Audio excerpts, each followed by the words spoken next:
Hello, नमस्ते. कसे आहात सगळे? छान ना? मी पण एकदम मस्त आहे. आजचा व्हिडिओ हा एका मुलाविषयी आहे. हा मुलगा आहे 26 इयर्स, 26 वर्षाचा. IT इंजिनियर आहे.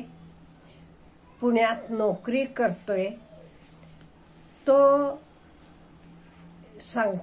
म्हणतोय, मॅडम, आता नुकतंच घडलेली घटना तुम्ही बघितली असाल. अतुल सुभाष जी विषयी बोलतोय तो. बेंगलोरचे इंजिनियर, नुकतंच ज्यानं बायकोचे त्रासामुळे आत्महत्या केली. तुम्ही बघितलं असाल. असले बरेच केसेस आजूबाजूला बघताना मला दिसतात. हे सगळं बघून मला लग्न करायला नको असं वाटते. पण आई बाबा मागे लागलेत, लग्न कर, ही मुलगी बघ, ती मुलगी बघ, किंवा मॅट्रिमोनियल साईटवर बघ, आम्ही बघितलेली, तुला आवडत नसली तर, म्हणून ते मागे लागलेत. मी काय करू? प्लीज हेल्प मी, असा त्याचा प्रश्न आहे. हा बरेच युवकांचा प्रश्न आहे आजचे. पहिलं मी सांगते, हे बघा, काही मुली बोटावर मोजणे एवढ्या तशा निघाल्या म्हणून सगळ्या मुली तशा नाहीत. खूप चांगल्या मुली आपले आजूबाजूला आहेत. चांगलं वागतात, त्यांना चांगले संस्कार आहेत.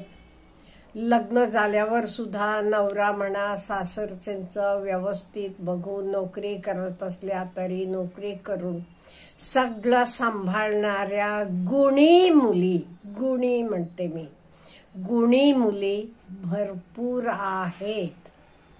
त्यामुळे कुठेतरी तुम्ही 2-4 ठिकाणी असं बघितलात म्हणून सगळ्याच मुली अशा आहेत, सगळ्या मुली लग्नानंतर त्रास देणार, जीवन जगायला नको असं करणार, असं तुम्ही बिलकुल मानू नका. तुमचं जीवन सुंदर, समृद्ध बनवणाऱ्या मुली पण आहेत. हे बघा, आपण आंब्याची पेटी आणतो. त्या पेटीतला एखादा आंबा खराब निघाला म्हणजे सगळेच आंबे खराब असतात का? नाही. बाकीचे आंबे चांगले असतात. तसं 1-2 मुली अशा निघाल्या म्हणून तुम्ही सगळ्या मुलींबद्दल असं म्हणू नका. खूप चांगल्या मुली आहेत. आता हे बघा, लग्न करायचं नाही हा तुमचा पर्सनल विषय, पण सगळ्या मुली अशा आहेत असं तुम्ही कन्क्लुजनला येऊ नका. खूप चांगल्या मुली आहेत. आता असं बरेच मुलांना हल्ली वाटत असेल, आजूबाजूला आपण बघतो, रोज मीडियावर बघतो, ते आपण काय करायला पाहिजे ह्याच्याबद्दल बोलूया. म्हणून काही लग्न करणार नाही हे काही बरोबर आहे का? अहो, रस्त्यावर एखादा ऍक्सिडेंट होते म्हणून आपण रस्त्यावर जाणं बंद करतो का? सांगा. नाही, बिलकुल नाहीये. इन द सेम वे, कुठे एखादी घटना घडली म्हणजे आपण लग्न करणार नाही हे ठरवणं पण कम्प्लिटली चुकीचं आहे. जसं आपण रस्त्यावर अपघात होत नाहीत म्हणून रस्त्यावर जाणं बंद करत नाही, थांबवत नाही, तसंच एखादी घटना घडली म्हणून लग्न करणार नाही म्हणणं हे काही मला योग्य वाटत नाही. ते लग्न करायच्या आधी काय करायचं, किंवा असली मुलगी आपल्याला गाठ पडली तर काय करायचं ह्याच्याविषयी पण मी बोलणार आहे. पहिलं, लग्न ठरवायचे आधी नीट बघा म्हणजे 2-4 वेळेला भेटा, बोला, तिची परिस्थिती कशी आहे बघा, तिचे आई वडील कसे आहेत बघा. जरा गडबड करू नका.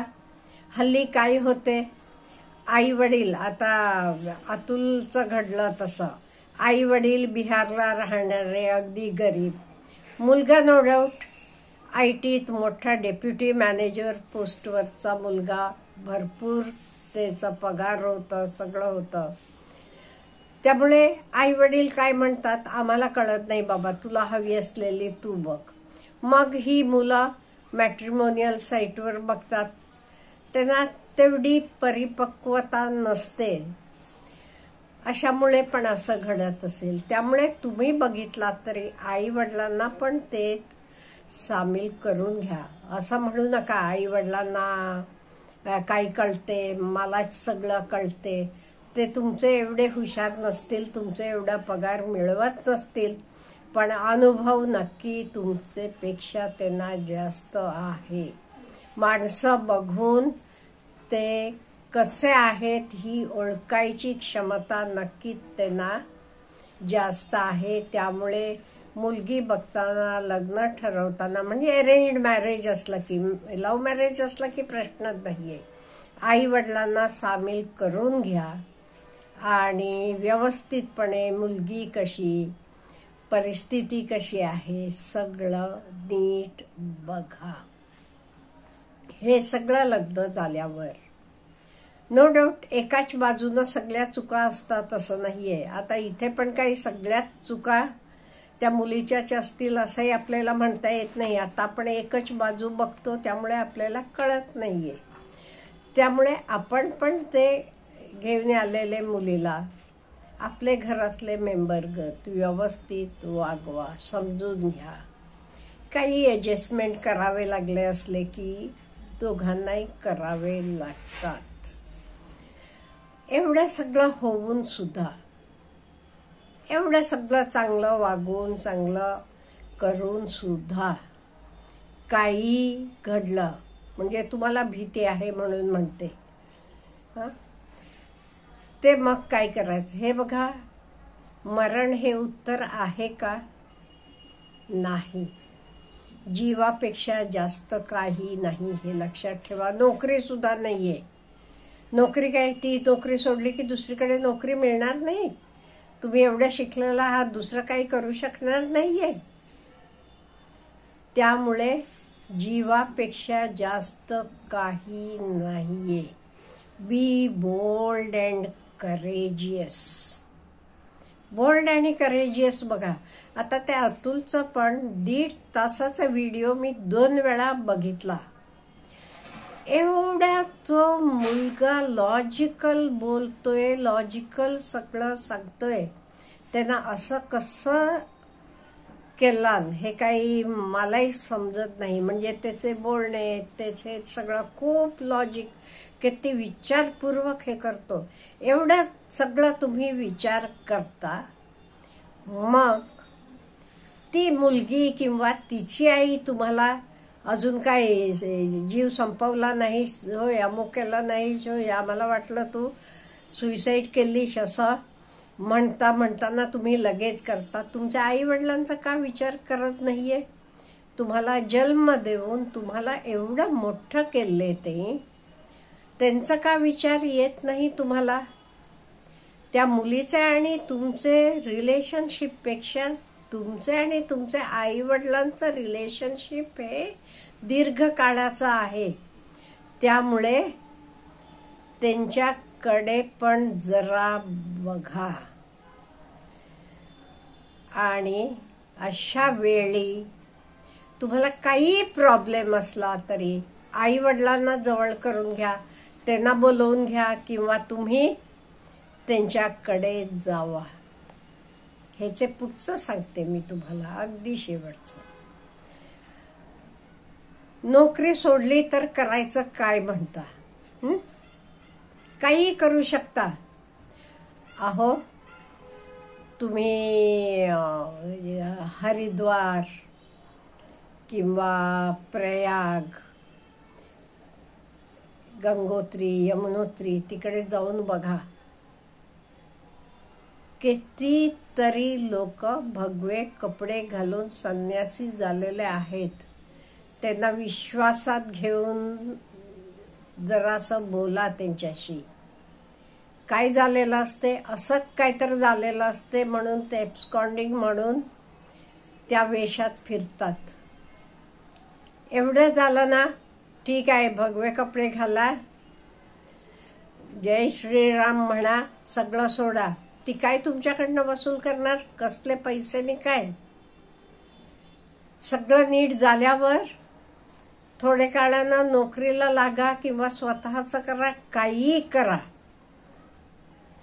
आणि मेन म्हणजे एक लक्षात ठेवा, कुठलाही चांगले दिवस असतील, वाईट दिवस असतील, हे परमनंट राहत नाहीत. दिवस बदलतात. आज आता तुम्हाला प्रॉब्लेम वाटते, तो प्रॉब्लेम उद्या राहील असं नाहीये, बदलणार. त्यामुळे बी करेजियस, धाडशी बना. हे सगळ्याला तोंड देऊन मी उरणार आहे म्हणून म्हणा. बी बोल्ड. त्यामुळे कुठलाही प्रसंग येऊ दे, मी हेत ना सगळं चॅलेंजेस फाईट करून पुढे जाणार म्हणा. अहो, काही फक्त तिलाच वकील मिळतात, तुम्हाला नाही वकील मिळत.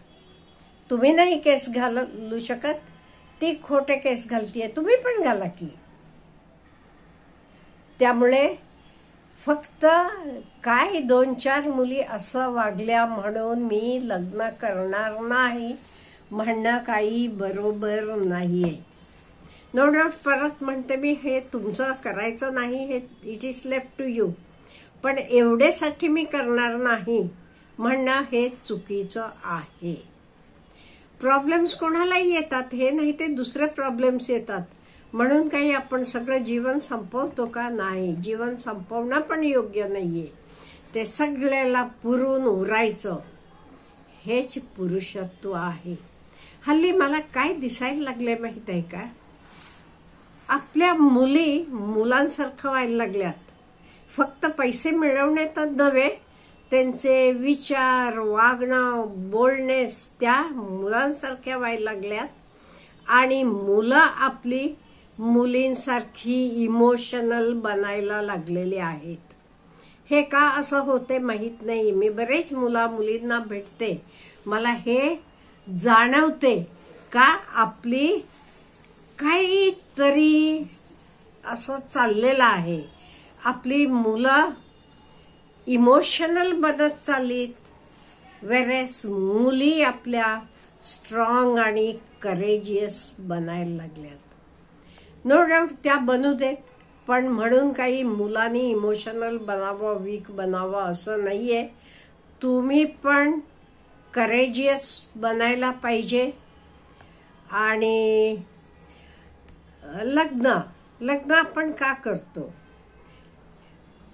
म्हणजे आपली कुटुंब व्यवस्था आणि पुढे जावी, किंवा आपण सोशल ॲनिमल्स आहोत.